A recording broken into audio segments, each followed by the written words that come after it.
Welcome to the First Issue Club. We're your weekly comic book podcast that, just like Sue Storm, we love a good read. You're not going to do yours? I thought of another one. Yeah. I'm surprised you didn't jump in there with that. It's because it's not as good as the other one. It's still good. It could use a little Polish. But there's nothing to polish. The idea's there. Mine is, just like Daredevil, we love a good Page, because his girlfriend's name is Karen Page. Mm-hmm. Or how about this? How about this? Just like Daredevil, we love caring for pages. Sure. Because we care for comic books. Just like Daredevil. We should have workshopped this in the Patreon. Just like Daredevil, See, we've watched pages die on the floor of a church. The next 30 minutes is just us trying to break this. Uh-huh. Yeah. Yeah. I'm Mike. I'm Greg. And I'm Vargas. And we're going to do the same thing we always do. Chat some comic book news and then talk about some first issues. Mm-hmm. We've read a hefty week. 2 weeks. In the numero uno category. And yeah, we missed an episode last week because we did a extra long Patreon. So if you want to see us open up our shipment of around 36 CGC it was a lot, yeah. comics, that is up on the Patreon. And I think we put it in our dollar tier. We put it in the dollar tier, more people could watch that one if you want. I might post some photos from the haul in our free community section. So if that is interesting to you, go to patreon.com/firstissueclub. We do have a free community area. So if you don't want to join up, we do have that option. We also have free trials for each tier. It's a 7-day free trial. Yeah, so you could just watch the CGC one if you were curious and couldn't get enough last week. Yeah. Did we ever release the I love doing our podcast housekeeping on the main episode. Yep. Did we ever release just the audio for last week's episode? Yes. We did. Okay. Mm-hmm. Got it. I feel great. Good. Check. Everything's been checked off. We're in our place as we should be. Mm-hmm. Video is recording. Yeah, we're on my couch today. Are we going to put this on YouTube? Yeah. Okay. So put your shirt back on. Take your shirt off again. I am chomping at the bit to talk about Fables. Yeah, sure. Okay. So this was the big news. Last week? Yeah. When this happened. So Bill Willingham, he's got like 6 names in his last name. Yep. I think it's Bill Willingham. He shocked the comic book community by releasing, forfeiting, whatever the word is. Relinquishing the rights to Fables and all its characters to the public domain. Mm-hmm. A lot of people were saying that this is like a big and huge thing. I initially also thought that. Yes. And then the more I kind of digested it, my thoughts have shifted. Mm-hmm. Oh, really? Yeah. My immediate reaction was, it would be hilarious if Marvel immediately announced a Fables comic. Well, all right. So here's the thing, it's right? Like Al Ewing's writing Fables. Over at Marvel. Yes. So number one. So let's use your idea. Yeah. To explore some thoughts that I had. Yeah. All right. Number one, first and foremost, out of the gate, Marvel can't call it Fables. Mm-hmm. Really? That's got to be a copyrighted DC name, title. Sure. Right? Yeah. Fables has to be copyrighted. There's no way it's not. Okay. Right? So they'd have to call it Fables Universe. Can they even just like tag another word onto it? I would guess that DC would fight that. Uh-huh. So you'd have to call it like... What if you put an accent above the E and made it Fables? Fables? Sure, you could do that. All right. Yeah, so we're now making Fables Universe comic inside the MCU. They're going to fight Miracle Man. Okay, great. Yeah. You can't piggyback off of the original stories. Yes. it would have to DC be still owns those. Copyright DC is still in effect. Yeah, DC would still own all the past material is copywritten. Yeah, when we're saying the universe is in the public domain, it means you can play in the world of Fables and create new stuff. You can It doesn't mean that me and Andy couldn't go to the printers and be like, I'm going to print issues 1 through 20 of Fables in a hardbound book and sell it. Exactly. It means that I can take Bigby Wolf from Fables Yep. and put him in a comic that I'm calling Andy's Wolf Book for guys. It doesn't even have to be Fables universe. You can just take one of the characters and use it in your story. Yeah. Yeah. But and that to me is like I guess that's something. That's not nothing. Right. But it's not like Marvel can't start printing new Fables comics. Right. Because DC still owns the rights to that stuff, right? Mm-hmm. Yeah. You can't have like a divergence in the story and like DC continues to do this sort of Fable story. Marvel takes it from this drop-off point. And goes another exactly. direction. Yeah. And my guess is that if anybody starts printing new Fables stories and starts selling them for money, DC's going to take them to court for sure. Okay. Yeah. And DC's already come out with a statement of just like, it's not in the public domain. We still own the copyright to Fables. Yeah. However, many other comic pros and comic editors have come out and said that's not exactly true. Right. Copyright does cover what he has written for DC. It does not cover the characters that he has created. Okay. So the stories that First Issue Club would write for Fables cannot be directly tied to DC material. Okay. So we can't reprint DC books. The situation it sounds so delicate that it's almost not worth. It's 100% is not worth it. Correct. It's nowhere even near the like Winnie the Pooh thing. Yeah. Right? Where like Winnie the Pooh's in public domain, but you put him in a red shirt, that's Disney, you're going to get sued. Yeah. Right? Right. You take Winnie the Pooh out of the red shirt, that's public domain, Make you're totally your horror fine. movie and you're good. Exactly. Yes. What was the movie called? Winnie the Pooh, Blood and Honey. They're making a sequel. They're making a sequel. Christ. We should also touch on who Bill Wilmingham is as a person. Is not a good guy. His name is in the news because he did this thing. What isn't in the news is why he's feuding with DC, what led to this situation. I have not read what the situation is yet. I'm not even going to speculate. No one knows yet, but there's murmurs that this story goes way deeper than we think. Yeah, and all the stuff that I saw on the internet, so I guess take that with a grain of salt too, but like he does not have good opinions in my opinion. No. He's tweeted anti-Palestine, anti-abortion, and anti-woke rhetoric on his social medias. Yeah. Numerous times. He's kind of like a what's the Dilbert guy? Douglas. Yeah. Something Douglas. Douglas Adams. No, that's Adams Hitchhiker's wrote Guide to the Hitchhiker's Galaxy. Guide. Yeah. He's fine. Douglas Adams is great. Okay, whatever. Adam Douglas. I don't know. It's one of those. Yeah. The Dilbert guy is a shithead. Bill Wilmingham is a similar shithead. Okay. Yes. So I guess whatever. Make Bigby Wolf trans and make him kiss a guy. Yeah, right. Yeah, really That'd throw it be in great. his face. Because, I think the speculation is that he said he was fed up with DC. Yeah. And I think people are speculating is because DC's making an effort to do a lot of... That's my speculation. Yeah. He probably thinks DC is woke. Is too inclusive. Yeah. And so he's like, well, fuck you, I'm going to do this thing. Yeah. And DC's like, you can do that, but that doesn't affect us at all. We'll sue you and whoever into oblivion. And it sucks because you want it to be this punk rock thing of just like, fuck yeah, this creator's just like, you know what? I'm done with my stories.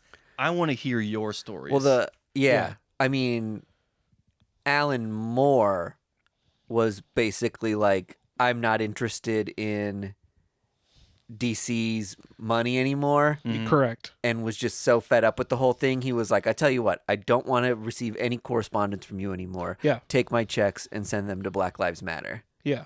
Whoo! Isn't that rad? Uh-huh. That's incredible. And his name isn't on any of the stuff. Even they take all his royalties and send them right to Black Lives Matter. Even the Marvel reprints of Miracle Man are credited to the original author. They are not credited to Alan Moore. That's a badass move. Yeah. Alan Moore fucking rules. He's he's my second favorite comic book wizard. Yeah. Have you guys ever seen Yeah. that video of him like walking through a greenhouse, like talking about his? Jesus Christ. No. You haven't? No. There's like a video of him like talking about Swamp Thing while he's like walking through a misty greenhouse, and it's all like artfully done, and you just see him like kind of behind some leaves like staring at you, and they zoom in on him. It's very bizarre. I desperately want to buy that masterclass that he did. Oh, the one I know about he writing. did one. Yeah. But it's like $150 Those or are something. expensive. Yeah. But I just want to hear him talk about his wild process. Mm-hmm. Just ramble on. For anybody who doesn't know, Alan Moore worships a pagan snake god. That is not a lie. I'm not making that up. That is a thing that he does. Sorry, that's the I'm least laughing. weird thing about him. Yeah, maybe I shouldn't be. I don't know how much of that is like put on, or if he's like that's like his thing. Yeah. Okay, so sorry I laughed. Him and Grant Morrison both are total wackadoo weirdos. Yeah. And I love them. Yeah. For a long time, I have wanted to do. I don't know how I would do it, but one of the things that I've always wanted to do is either watch or create a video or podcast series about the real life interactions that Constantine writers have had with the character. Okay. Because there are like 4 or 5 different writers that have all written for Constantine or Hellblazer over the years that have all sworn up and down that they have met the character in real life. Oh, that's interesting. Isn't that weird? Yeah. So like you can look up the stories online, but like Alan Moore is one of them. He's like, I created this character. I met him in a bar one time after I created him. And then like Jamie DeFalco or whoever like manifested him into the real world. Yeah, like somebody else was like, I definitely saw him on the street one time, and we made eye contact. Hello, Alan. Alan. It reminds me of the concept for crossover. Yeah. Yes. Where it's just like characters seeping into the real world. Yeah. Yeah. But if there was one It's character, a fun idea for a story. if there was one character that like would be the person, That'd be a cool one. Yeah, It's it like makes sense. Constantine. He's, Yeah, like, exactly. Going through realms and things, and is kind of like even more so than Doctor Strange, I think. Yeah. You know that he's a cool character. Yeah. So if anybody out there, whatever, if you've got some sort of a thing that goes over that, the real life interactions with Constantine, I would love to see it. But I have a question about smoking. John Constantine is like a chain smoker, right? yeah. And he looks so cool. Yes. But is smoking cool anymore? Does smoking make people look cool anymore? I think it's seen as not cool anymore. Yeah. The truth ads have won out. The truth ads have won. Is it It's just cooler because than vaping. is though, it just right? because I agree to that. is it because I'm an elder millennial that I'm like, man, John Constantine looks so cool, and he's just like puffing on a cigarette. I'm the same way. I used to be a smoker so many years ago. I think it's all in the way you smoke. Uh-huh. Like if you're the guy who's got like a cigarette dangling off your lips while you're like doing other things, you look like a redneck. Yeah. But if you're James Bond sitting at the Baccarat table, Yes. you look cool as shit, right? Yes. Maybe it's about where are you smoking? Yeah. How are you smoking? I don't think James Bond is smoking in his Aston Martin. Right. Like it's definitely just like another piece to his ensemble. Yeah. The cigarette at the roulette table or Yeah. whatever. But or like at the end of the Escape movies, when Snake Plissken pulls out that American Spirit cigarette, I will never not stand up and applaud because that's cool as shit. Yeah. I knew a gal who was like 5 feet tall, teeny tiny, looked like a little kid. and worked at an Urban Outfitters in Chicago. And Dennis Rodman came in one time, and he was smoking one of those like ridiculously sized cigars. Sure. I mean, he's like a huge person because he played in the NBA, so he can get away with those like Arnold Schwarzenegger sized cigars anyway. And it feels normal size It's like to him. proportionate to him. Yeah. It's like a cigarette for him. So he walks into that, and my friend Carrie is like, Dennis Rodman, you cannot smoke in here. Hell yeah. And he's like, man, whatever. And just like walks right past her into the store. And he's just like, I fucking own Chicago. What an like, asshole. Try to come after me. And she said everyone around just kind of got a kick out of it and was like, I guess he's smoking a massive cigar inside. like, what am I going to do? What an asshole, though. Yeah, it is kind of an asshole move. Because if he was any other person, they would have been like, no, get the fuck out of the store. Totally. Yeah, I would have kicked it. If it happened to me when I worked retail, I would have been like, get the fuck out of here. Yeah, I would have fuck too. you. For sure. I don't know. I would have, not if it was Dennis. If it was Dennis Rodman, I would have been starstruck. Yes. And I would have just been like, okay. No, man, fuck that. But if it was any other person, I would be like, no.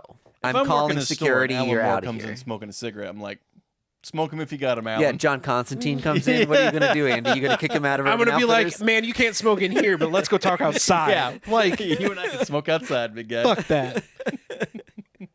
I'll call the cops on anybody. I don't give a fuck, especially if I'm working retail. Yeah, right. God, working retail fucking sucked. It does. I used to work overnights at a hotel, and Oh, was that bad? oh, dude, I had 911 dialed at all times. Yeah. I was waiting for somebody to do some shit. Yeah. We should talk about comics, though. Yeah, so some other fun things that have come out. Rick Remender signs a 3-year exclusivity deal with Image Comics. Hell Oh, yeah. wow. Okay. So he said that he turned down some very generous offers to write X-Men and Batman, but he said he wanted to work on some indie stuff. Wow. Dude. Which is X-Men and Batman. is crazy. When was he asked to do X-Men and Batman?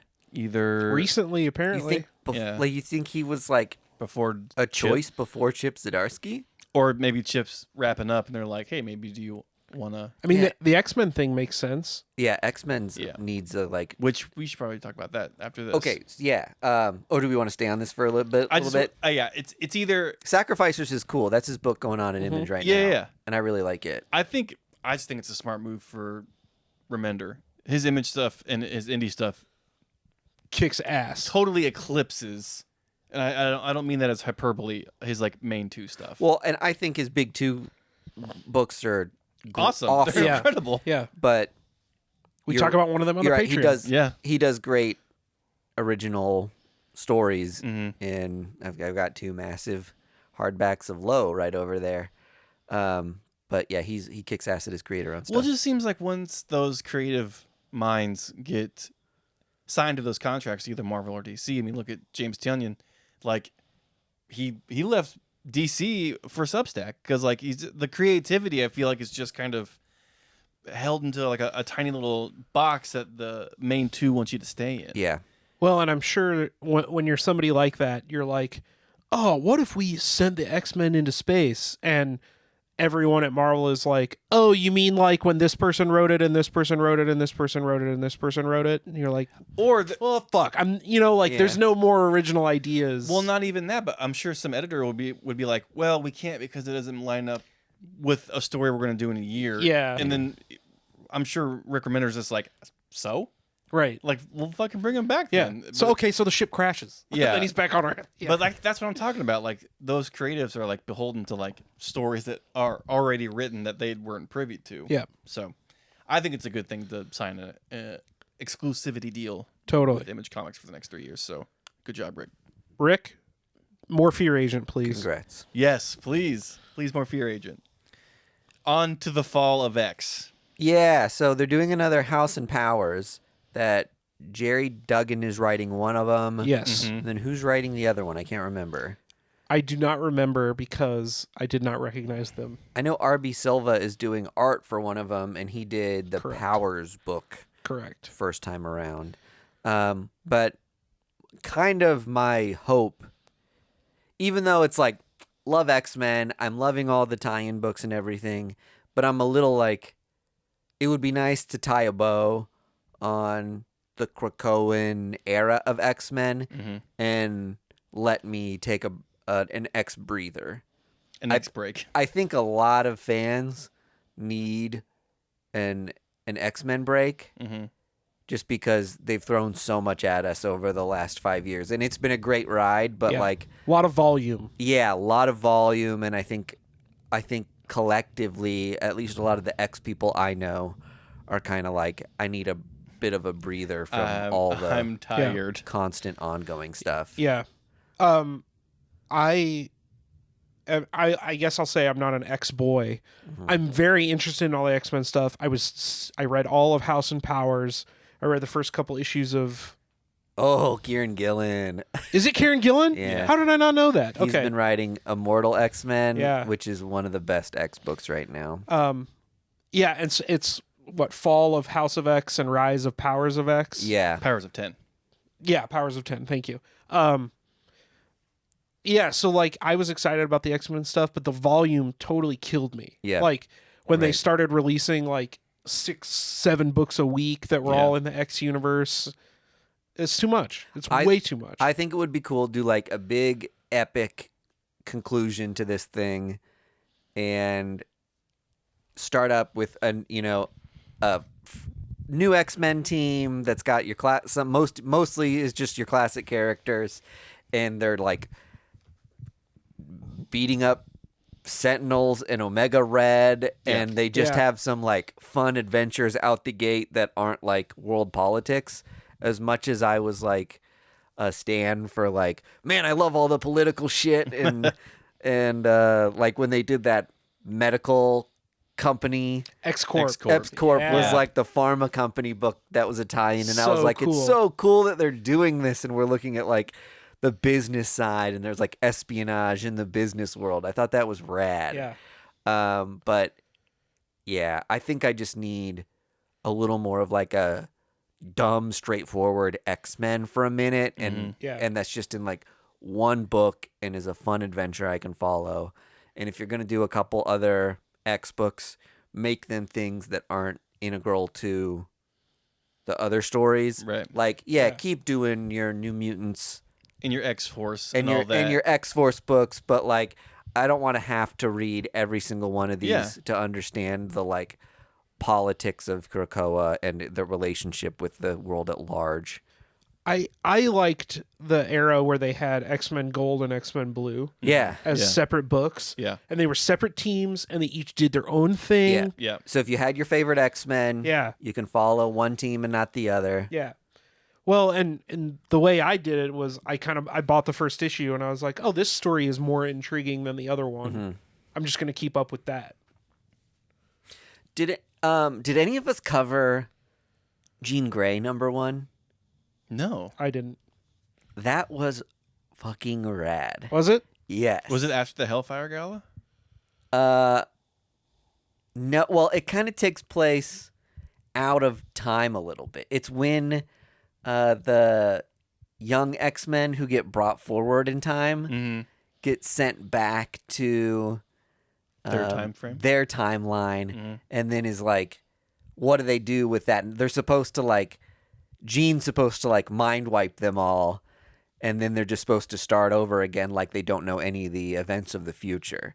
But she talks everybody into like, we can make so much of a change and a difference if we keep the knowledge about what's going to happen in the future and prevent some of these awful things. Yeah. And then she gets power hungry, and it gets like kind of dark. Like she becomes almost like a new Brotherhood of Evil Mutants Magneto philosophy type.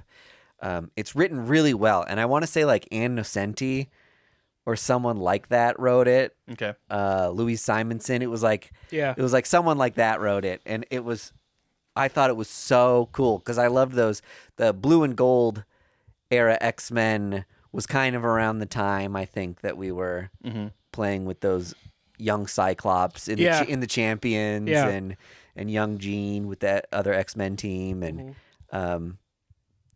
I just loved the idea. Yeah. It read like a fun what if book that was just like wild. Yeah. But it's funny to me, but like if you weren't reading comics at that time, you'll see young Cyclops in with Miss Marvel. You're like, what the hell is going on in this book? Yeah, that was confusing. As much as I loved the young X-Men being a part of the storyline, I get why they had to just be like, you know what, we've got to call it at some point on these things. Yeah. Even though they've kind of become their own characters in their own right now. Well, you get painted into a corner after a while. You're like, they've been apart from their timelines so long now. Is already so confusing as it is. Yeah. To have two of every famous character. Yeah, for sure.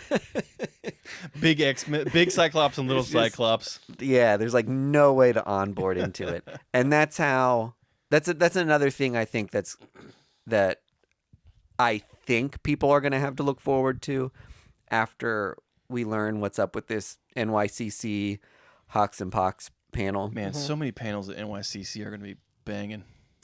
Yeah, I'm looking forward to. We thought about going, but it was too close to when my wife's a school teacher, and she was like, "I don't want to start the school year for like 3 weeks and then ask to go on vacation for a week." So we picked LA Comic-Con instead. Yeah. And LA Comic-Con, while it like draws a lot of really great names, it's not one of those cons that's like, Marvel's going to do a massive booth and bring out like all the new writers who are writing all the new things. Yep. It's kind of like they pick San Diego, Chicago, or New York and do that stuff. LA's kind of like and also this one in California, but it's still like massive. You'll have fun. Yeah, it'll be like the size of like a big raging C2E2. Yeah. Yeah. It'll be So, I'm ready for it. And there's going to be, I stay in the Midwest normally, so for cons, and there's just going to be a lot of new creators that like never come to the Midwest. Yeah, for sure. So that'll be rad. You want to do first issues? Any other? Yeah, I don't have any other hot any news. other takes in the I don't queue? think we have any news. You know what's funny? Here's a piece of news that I read. I think like a week or two ago on the podcast, Magic Order came up, or this might have been on the Patreon because we were talking about Millarverse stuff. Yes. And I was like, Magic Order was one of the like the Millarverse kind of lost a little steam, I think, because they printed like 1 billion of Magic Order. They had that whole kerfuffle at the con where they printed all these like free copies, but it was too mature, and they were like, "Do we give these away?" Yeah. So there was just like 100,000 of them sitting around, and then Netflix had done like 2 shows that were very similar to the Magic Order, or had like almost the same title. Yeah. And people were just like, "Okay, they're never gonna make a Magic Order show." I just read this week. Yeah. They're doing a Magic Order show. Yep. And that first issue was kind of like popping up on stuff. And I will say, buyer beware, like There's 1,000 of these. there's so many copies of Magic Order out there. Like, don't spend more than like $10-ish bucks after shipping. Don't on one even of do these. that. Oh my god, dude. Go hunt your dollar bins. Magic Order is in there, I promise you. Yeah. Somewhere deep down in there. The comic world is filthy with this comic. Everyone I know at the time that was reading comics bought it because it was the first big Netflix deal, Millar World comic. And I really liked the first series. I kind of fell off on Magic Order 2, 3. I think it's on 4 now. Yeah. Yeah. Yeah. So maybe I need to buy like a collected hardback or something and amp myself up for the show. But I loved the first Yeah, the series. first one was awesome. I'm just still surprised we haven't seen anything from the Millarverse on Netflix Well, yet. it's because Jupiter's Legacy crapped so hard. Yeah. That was going to be the first big swing, and then it fell through the floor. And last week, my take on that and the Patreon was, I think people were primed for the boys type stuff, and anything that wasn't that, people were just going to be like, another superhero thing. Like, I want like a really wildly different take on it, like the boys. Yeah. So. In the boys, it was not. Yeah. All right, let's get into the first issues. Dope. This and last week. You want me to go first? Go for You're it. both looking at me. You go for it. We're all looking at each other, Andy. Yes. It's true. With hearts in our eyes. I read a lot of stuff this week. Yep. I'll I'll rapid fire them, and then we can get in details. I read Captain America 1. I read Rumpus Room. I read Predator versus Wolverine. And I read Batman Gargoyle of Gotham. Bum, bum, bum. Batman Day. I'll do that one first. So this is Raphael Grandpa writing and doing the art, and it is as good as you want it to be. I mean, we don't even need to talk about the art because we know it's a slam dunk every page, right? Google it. He does Google it. he does his own font in here too. Oh, cool. That like is it all hand lettered or he does some his own? of it like in the brown boxes like it's got his own flair to it. Yeah, it looks like his strokes.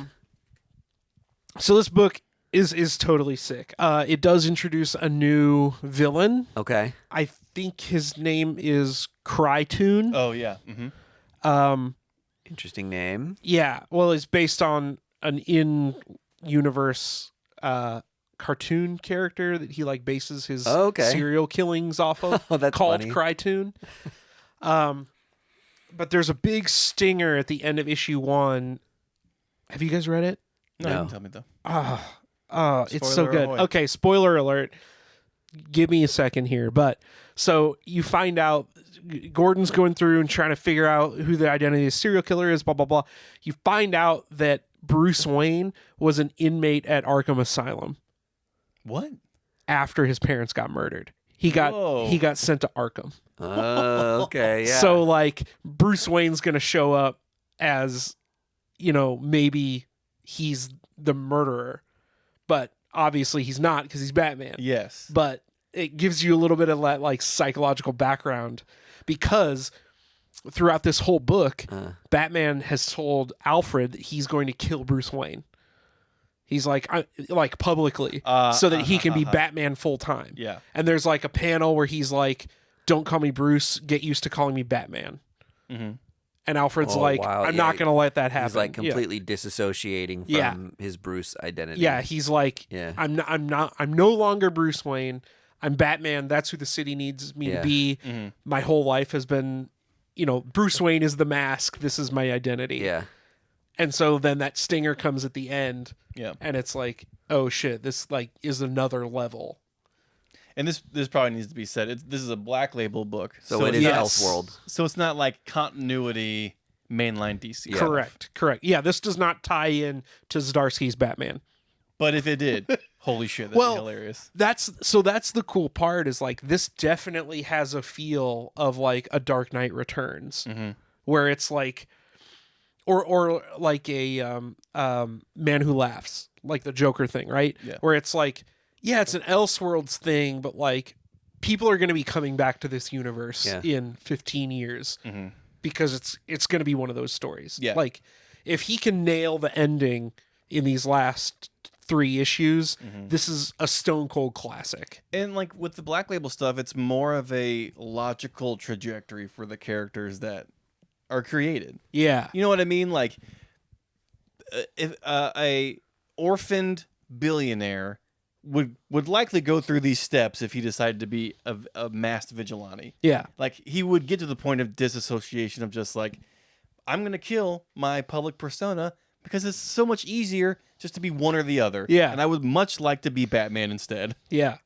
So that's what I really appreciate about the Black Label books. It's just how the characters would probably progress through their journey in these lives they've chosen. Yeah.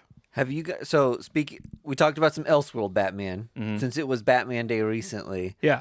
Have you guys been keeping up with mainline Batman and did you read Batman Catwoman 1? Yeah. We didn't cover that.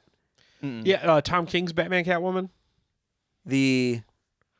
or the one that just the Gotham War the one, new one, the Gotham War one. Yeah, I the read one that that, Teeny Howard and Chip Zdarsky Yes. wrote together. Yeah. I think I covered that one. Yeah, we covered it on the episode you were gone on. Yeah. Oh, okay. That's why I don't remember Yeah. it. I thought that was It's killer. awesome. Yeah. And it's great to see that stuff in the Chip Zdarsky's Batman book, and then it branches out into Teeny Howard's Catwoman book, obviously. Yep. But then I also read the Batman and Robin first issue. Yeah. Which almost seems like it exists in the same world and gives you a continuity Batman story that's a little bit of a reprieve from how like dark and twisted the Batman and Catwoman arc is. Yeah, so Batman Robin was a book that came out last week. Yeah. And I liked that they used the Gotham War stuff as like a springboard. Yes. To have Batman and Robin living together in the brownstone. They're living together. They're doing their own thing together. Yes. Because they're basically on a team against the rest of the Bat family in this Gotham War thing. Yep. I really liked that. Yeah. I thought that was awesome. Yeah. And I think you can have fun with that comic, and tonally it seems like you might be able to get away with reading that and not be so dialed into the Zur-En-Arr stuff. Yeah, exactly. Which I love.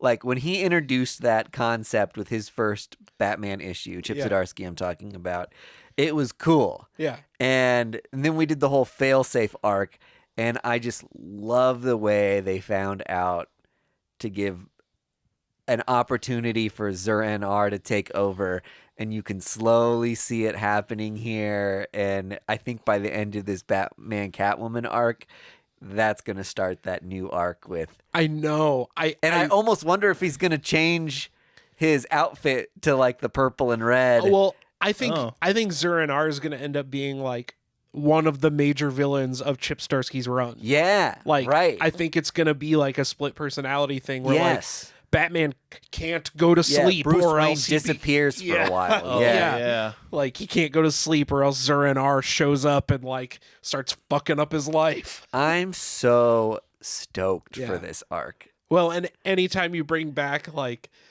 to pull a Grant Morrison and bring in a Grant Morrison concept, you know, like from 20 years ago, like I love it. I love it so cool. much. So cool. I'm so stoked on that. Yeah. So that was our Batman Minute. Yeah. For Batman Day. That was a Batman 2-minute, but that's fine. I read Sorry. I read Wonder Woman #1 by Tom King and Daniel Sampier.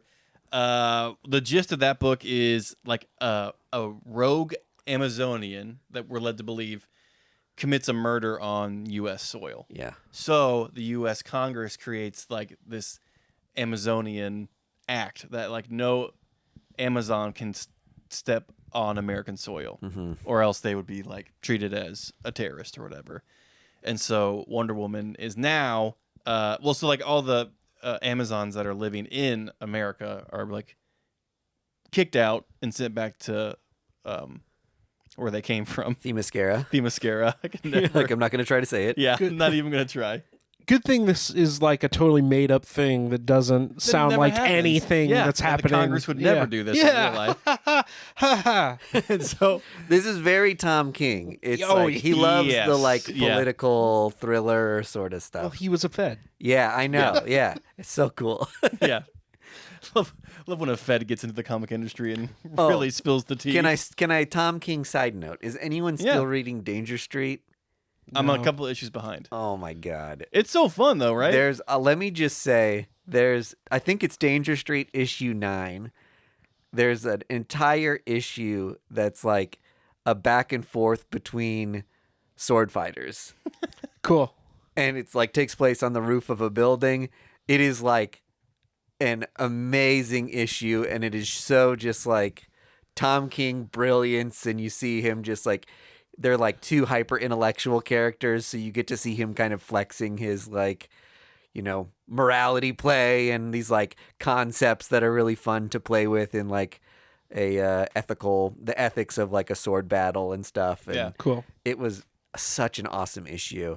I think if you're like a Tom King fan and you even fell off of Danger Street, I would still say I'm pretty sure it's issue 9. Yeah. And I would say just pick that issue up and you could read it as like a standalone issue. I think it might be like a Tom King classic. It was like such a great issue. Oh, okay. Yeah. Slap it. Got ourselves a Tom King classic on our hands. TKC. Now, while there isn't any sword fighting in Wonder Woman #1, there is a fight in the cemetery, which is just pretty sweet. Okay. And I want to say, I forget the guy's name. there's not a Sergeant Slaughter in DC Comics, is there? He was the wrestler. Or, I mean, not. I know, but like, there's a Sergeant someone. I'm spacing on the name right now. Sergeant Rock? Yeah. Yes. Yeah. And Sergeant from like the 80s? Yeah. Yeah. That's dope. Does he show up? Yeah.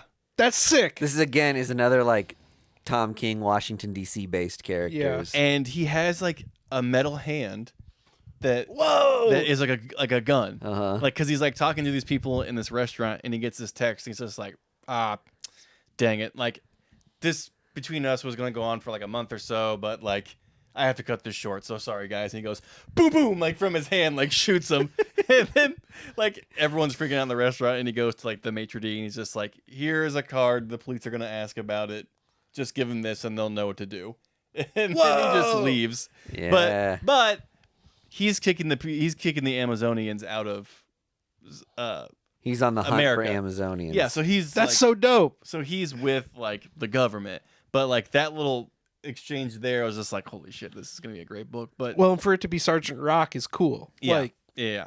But I like, think that's cool. it's incredible, and the idea that like Wonder Woman's now an outlaw because she is kind of, in this place of just like, I need to figure out who this quote unquote Amazonian that committed this murder is, and then to do that, I have to break this law. Sorry, but like now I'm an outlaw, and so it's just gonna follow that throughout the series, and do we know who the Amazonian is? No. Okay. So that's kind of like our mystery. Mm-hmm. And then even though Sergeant Rock is like fighting for America, he's like our jingoistic, is that the right word? Yeah. America first. Yeah, like kind of like villain. Well, he's the Iron Man to Wonder Woman's Captain America in this DC Civil War. Right. Yeah.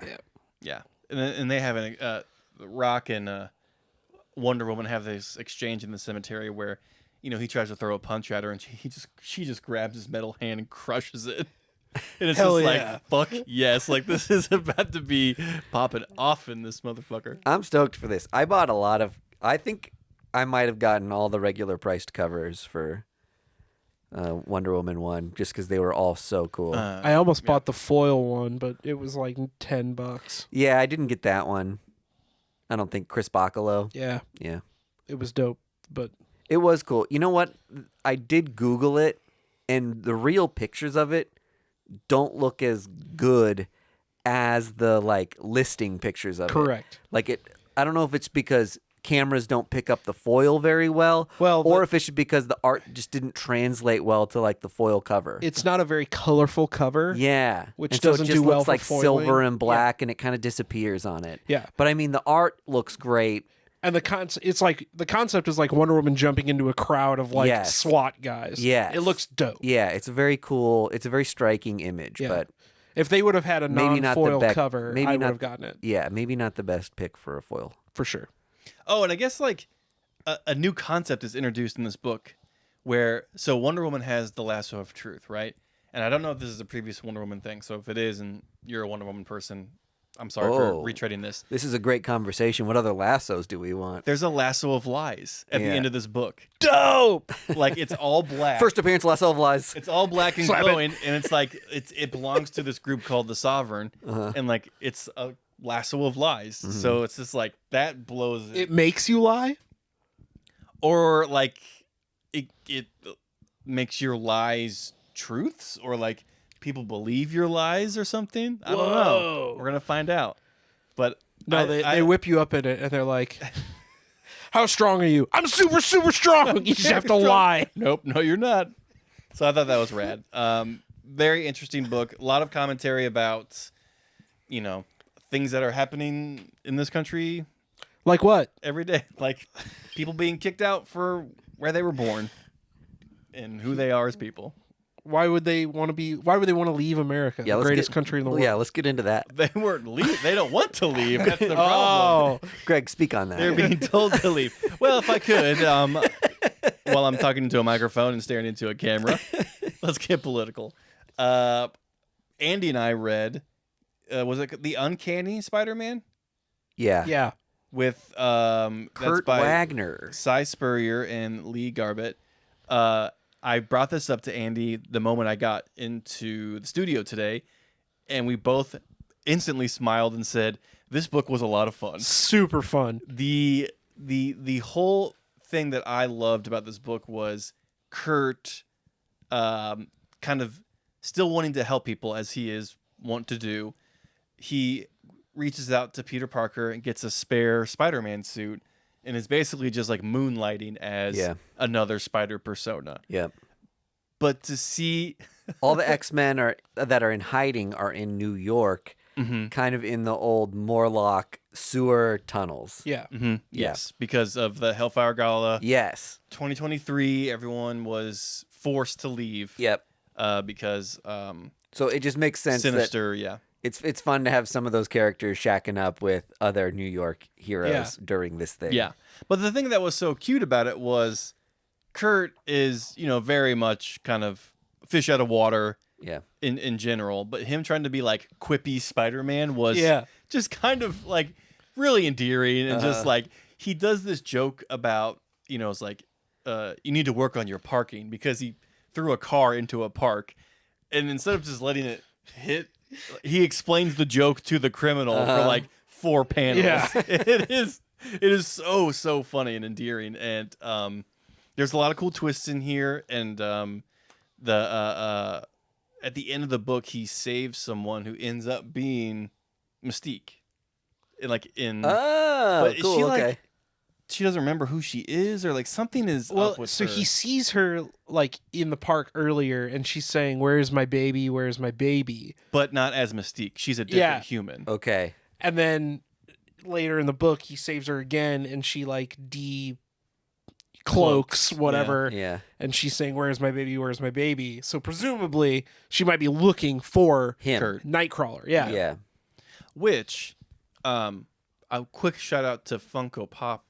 Real quick, they have a new Funko coming out of the Goblin Queen holding a baby, which is Kurt that was thrown off the bridge by Mystique. Yeah.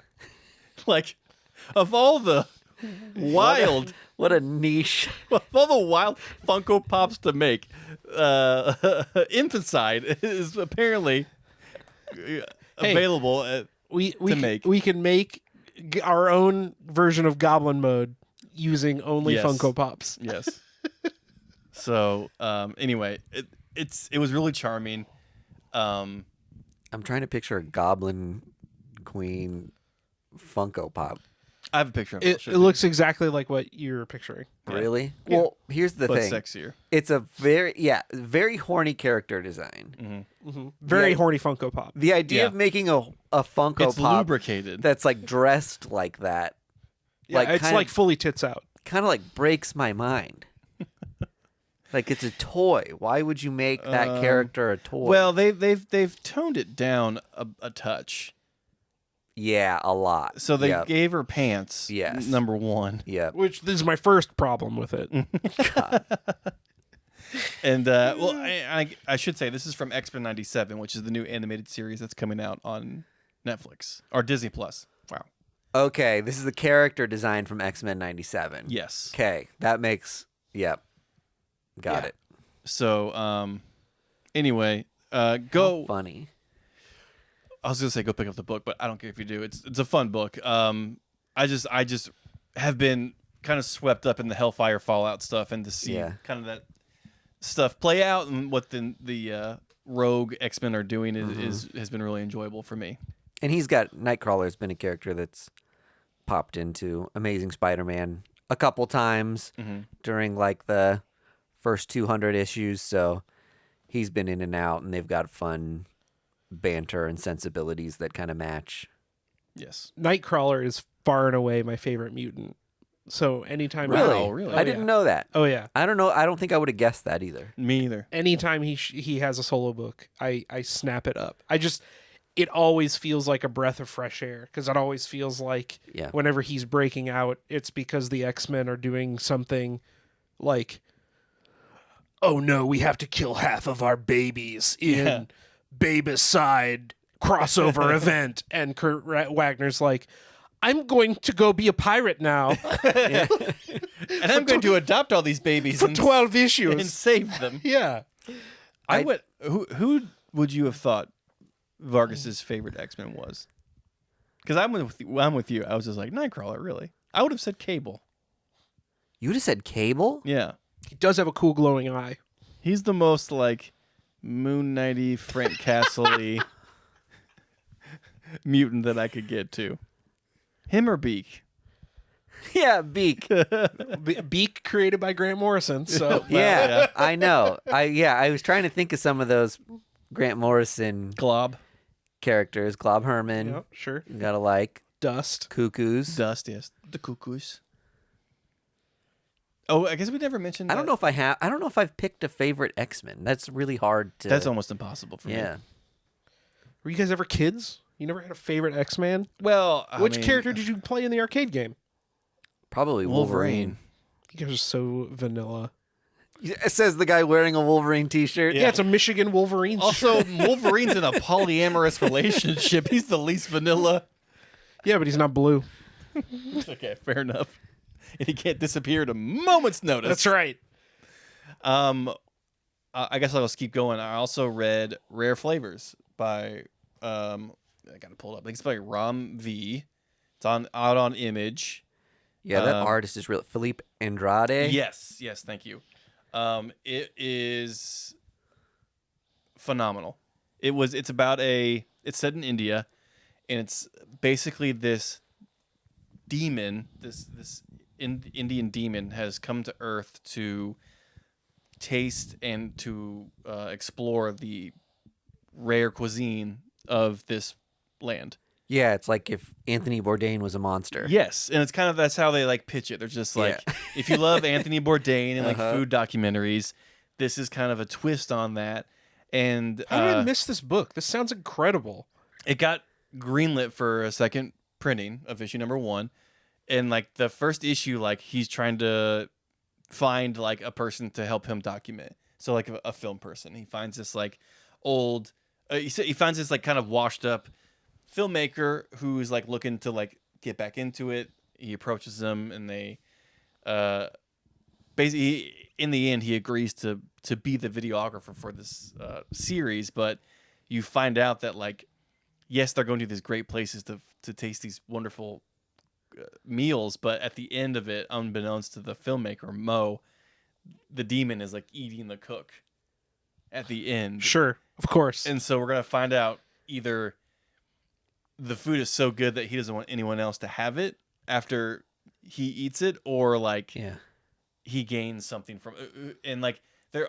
Yeah, does he get like the knowledge and experience of the chef, and he's going to be like the underworld's greatest chef or something? But at the same time, the demon's also being hunted by these demon hunters. Okay, cool. Who know that he's like back or something. So sick. And it is just incredible. Artwork is phenomenal. He's a really big, imposing character. He's like the kind of Kingpin. He's like gigantic. Yeah, he's like Kingpin or Shadow King. Yes, I really thought of for him. And so the juxtaposition of like that with the filmographer who's very thin, and just like the places that they go is wild. Is it in black and white? No, It's in color. Okay. Yeah, it's beautiful. Did you get the ash can? No, The ash can's in black and white. Oh, cool. And is it Boom? It is Boom. I'm sorry, I said Image. I've never seen Boom do an ash can before. Slap it. First Boom ash can. When these popped up, I was like, First Boom can. One, if I get every Rom V first issue, especially like creator-owned independent stuff. So I grabbed a couple copies of the ash can, and it was cool. That's all I've read so far. And I think it was just a unfinished, uncolored, like half of the book. Yeah. It's stunning, and it's a really engrossing read, and like the twists and turns that are going to come from this book are going to be just so enjoyable. Because Ram V also did Layla Starr, which is kind of in the same realm of just like God's coming to Earth. The exact same creative team? It might be, actually, now that you mention it. I can't remember who did the art on that book, but it might be the same artist. But I loved Layla Starr. I thought it was incredible, and the things that they tackled through it, like the idea of a god being able to die, and I thought it was great. So I'm expecting that and much, much more from this book. Right on. Dope. What else do you read? List continues. This is going back to last week. I read Daredevil #1. Let's go. Saladin Ahmed. Go. Okay, that joke only makes sense if you watch the Patreon. So I'm so sorry that you all had to sit through that. We do about 45-minute bit about how the let go boy voice on Whatnot has taken over. Well, let's go. Let's go. Saladin Ahmed and Aaron Cutter back on Daredevil on Daredevil #1 after Chip Zdarsky left. It picks up right where Chip left off. I love picking up a first issue and having it not be like, fuck all the stuff that just happened. Nope. It did not do that. Love that. It is very much fuck, I've forgotten Daredevil's goddamn name. Matt Murdock. Matt Murdock, thank you. Matt Murdock is a priest now. Yep. Like looking after some Rugrats with another priest, and Elektra is now Daredevil, doing the Daredevil thing. Mm-hmm. But slowly but surely, like little blips are coming back to Matt about who he is, and at the end of it, he's like ripping off his priest garb and like putting on his like red leather suit, and it's like just I'm so excited for where this is gonna go. And can I tell you guys where I want it to go? Yeah. And where I think it's gonna go? I think this is gonna be Daredevil Exorcist. How so? Well, because he doesn't want to leave the convent. Yeah, he doesn't want to leave the church. Not convent, church. Yeah. He doesn't want to leave the church, parish. Yeah. And because he's found peace. Elektra has been funding the place. Mm-hmm. Correct. And so it's a great way for him to protect kids and serve his purpose. Right. Well, and she gets possessed by this demon. And my God, that thing was so cool. And the demon alludes to he's like, I'm one of the lazy ones. Yeah. Like, so it's like the seven You sins. just wait, because more are going to come after. Oh, I didn't pick that up. I think it might be the seven deadly sins. So that one was Sloth. Could be. I did not put that together. But I think what if 7 was a Daredevil comic? Well, let's go. Let's go. What's in the box? I really think this is going to be like Daredevil unboxing video. He doesn't know what's in the box because he can't see it. Let's go.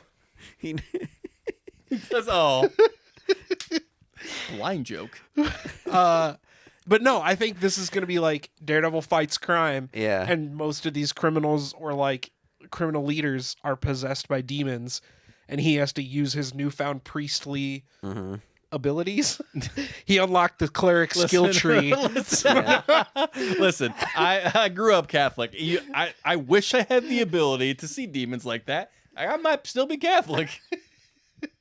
But that's another reason I feel like I really like Nightcrawler and Daredevil is just like having grown up Catholic. Yeah. I know the terminology, so it's like not that much of a reach for me. I identify. I know what the white thing on the collar is, you know. Same with this is the reason I liked Wolfsbane from New Mutants growing up. I identify. Have you read #1 yet for Daredevil? Yes. Okay. I did like how, Elektra and Matt finally have this meeting, and because he remembers, and Elektra's just like, I want you to stay with me. Like, I want to be together. She kind of assumes that you got your memories back. Yeah. Like, of course you're going to leave the church and and we're going to be go back together real quick. again. And he's like, no, this all happened for a purpose. I have a higher calling at the church. Yeah. She's like, okay, cool. Guess I'll go. Yeah. Right. So that's why I think this is going to stick around, and he's going to be fighting demons. He's going to have priest duties. Yeah. And it's going to be dope. I almost wish there was, instead of being like he still has the red Daredevil costume, that it was still like Daredevil costume with a collar. Yeah, he still has the collar or something. Would have been so cool. Devil horns with the collar. Or if it was like a more stiff, starchy black costume. First appearance, Father Daredevil. Slap it. Deacon Daredevil. Deacon Daredevil is pretty cool. I also read. Okay, so Coda came back. Yeah. I haven't read that from yet. Simon Spurrier and Matthias Berga. Okay, I love Coda. The first Coda Volume 1, dynamite. Coda Volume number 2, also dynamite. Picking up right where I left off. But it's on Image. It's on Image, not Dynamite. Yes, yeah. That was the bit. It is high fantasy to the extreme. Yeah. Which is great. But if that's not your cup of tea, it's avoid at all costs. Because these there's are a lot very of wordy comics. A lot of words, a lot of history, a lot of stuff happens. A lot of character back history and stuff like that. Yeah. Which if you're into that, which I am, it is like maybe one of the best comics you will ever dip into. I love the first volume. Because Cy Spurrier is just like, he cracks his knuckles and is just like, all right, let me write some shit. And it's about to be baller. Yep. So it was good. It's amazing. Artwork didn't skip a beat. Story didn't skip a beat. If you loved Coda Volume 1, you're going to love Coda Volume 2. Would you say if you had to read Volume 1? Yeah. Yep. Sorry, folks. I bought the steeped in the lore. I brought the Virgin variant of the A cover just because I liked the art. Yeah, it's like that very pink or that like very vibrant coral background. It's a striking cover. Yeah, I bought the Virgin of that. Yeah. That was an awesome book. I loved it. From Volume 1, I loved there was like a Leviathan skeleton that like talked. Yeah. And wanted the main character to like do something or like help him out in some way. Wasn't there someone in a tub? Yes, there was a mermaid that was in a tub that kind of like had magic powers and tricked him into bringing magic resources from her. Kind of the premise of the first volume was there was the world had ran out of magic, but there was this like town on like wheels. There was like this moving town that was on the back of a monster. How's moving town? There was a town on the back of a monster, and it still had magic, and it was because they had because they believed like some sort of like mages or like fairies that like bled, like the stuff they bled like enabled you to do magic. And so they had these like fairies pinned up, hooked to IVs constantly, and they were just like basically like blood factories, draining them. Yeah, wild. It is very, very. So cool. he's like trying to like liberate those characters in this city, and then bring those resources back to the mermaid to get what he wants. And then when he gets what he wants, it doesn't turn out to be everything he thought it was going to be. Of course, hubris. It's a really great story. Yeah.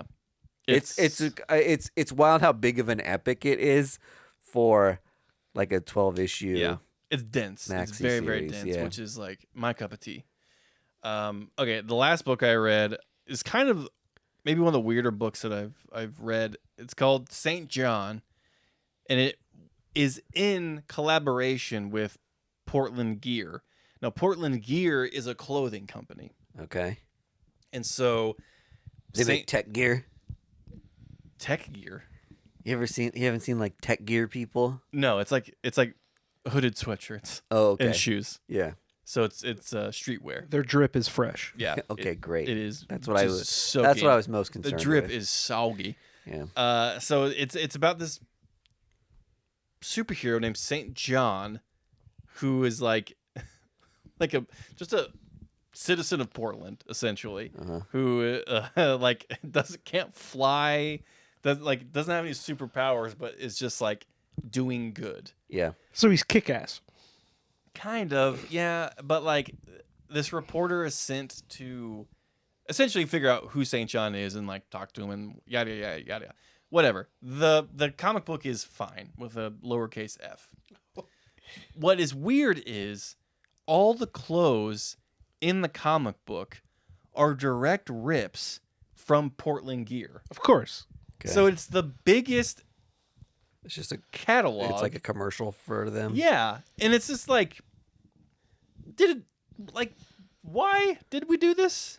Yeah. Kind of thing. Like, it was just perplexing to me. I think this brings up an interesting culture thing right now. Is that Comics are hot. sneaker culture made its way into card collecting, made its way into comic books. Okay. You know what I mean? Yeah. It's Is everyone tracking with me on They're like trying to diversify. those sort of guys that were just like, I'm gonna get more assets this week, and you're like thinking about like sneakers and Jordans like they're investments, when you should just be putting your money in a stock market instead of buying $200 Jordans and selling them for $300. Poor, but I have so many sneaker drops. Yeah.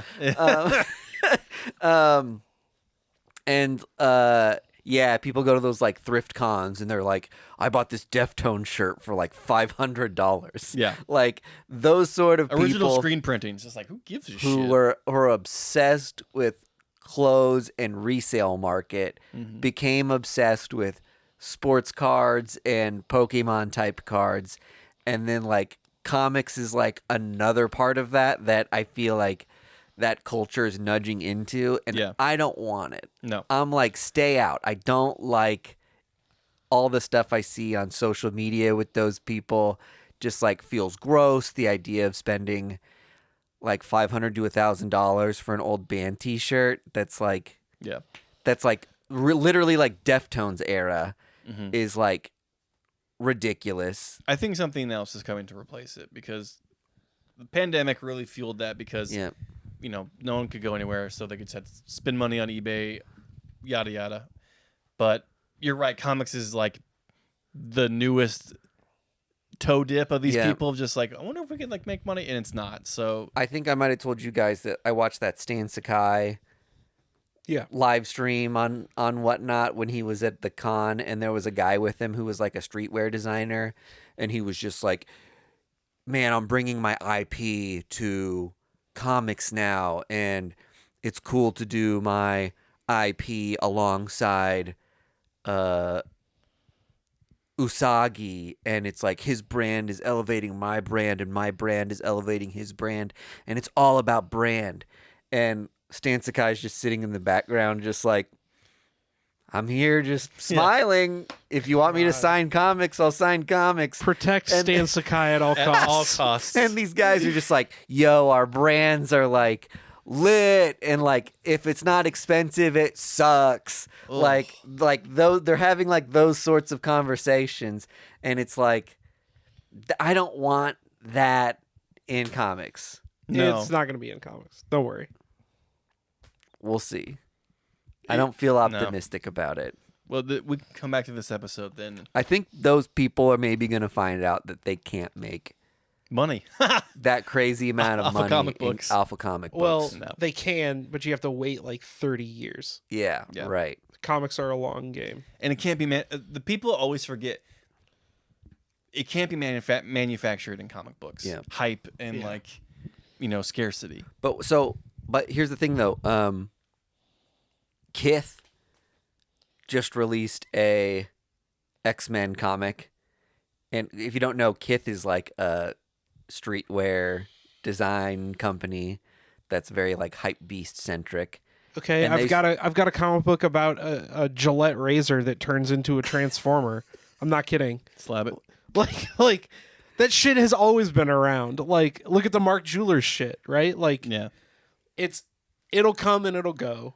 It's not going to become an integral part of the collecting market. Yeah. I mean, lenticular covers came and went. You'll be fine. You don't need to. You Okay. don't need to sweat it. All right. We've lived through this before, Mike. Yeah. We'll live through it again.